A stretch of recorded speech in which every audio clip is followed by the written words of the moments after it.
In the quiet suburbs of Portland, Oregon, 34-year-old Marcus Hale was known as a smooth talker, charming, confident, and impossible to read.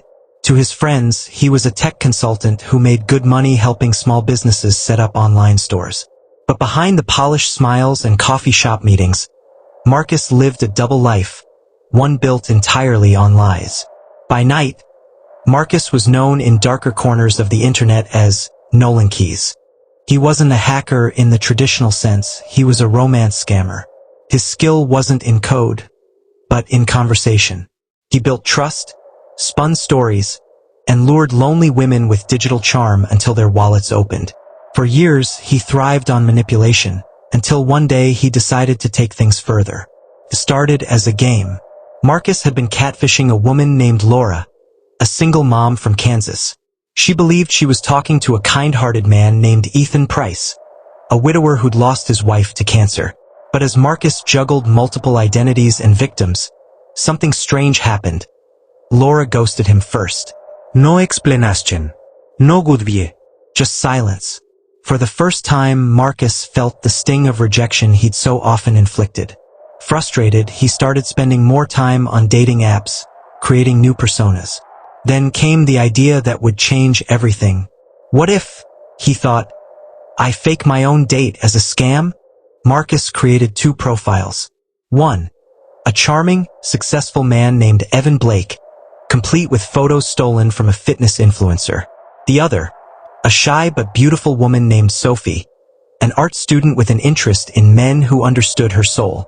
Both personas were his, and then he made them meet, through fake text threads, staged photos, and scheduled video calls, where he used deepfake software and voice modulation. Marcus pretended to be both people. He shared screenshots on social media showing a perfect online romance, gaining followers who adored their story. Soon, his fake couple went viral under the hashtag Evan and Sophie. People loved their love story. Two people who met online, connected deeply, and shared poetic posts about finding peace in each other's hearts.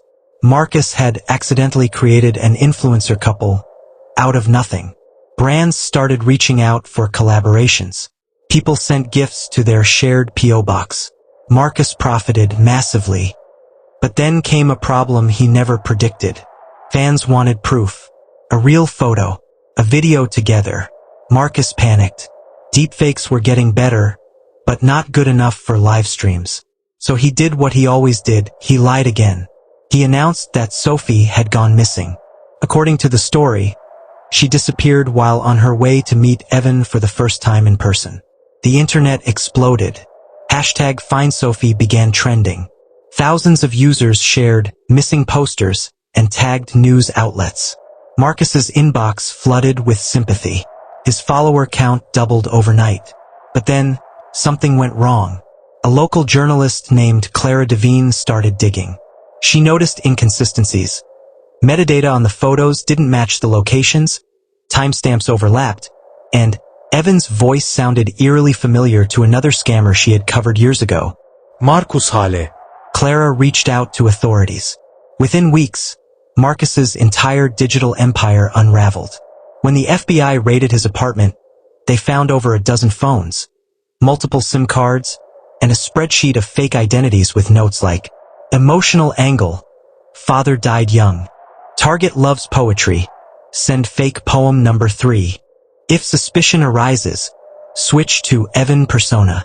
But what shocked investigators most wasn't the fraud itself. It was the text conversation Marcus had been having with himself.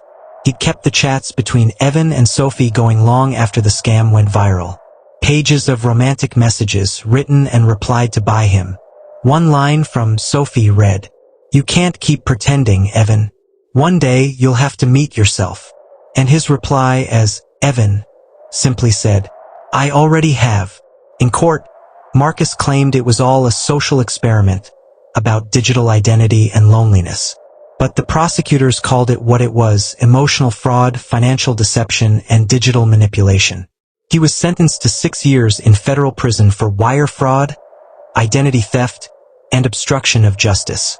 After his sentencing, journalist Clara Devine released a documentary titled, "The Man Who Scammed Himself."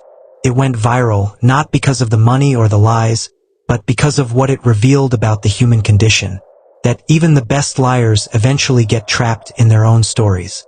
Marcus Hale mastered the art of deceit, but in the end, the person he fooled most was himself. In a world where our online lives can be constructed, filtered, and faked, maybe the scariest thing isn't being scammed by someone else, but losing ourselves in the lies we tell.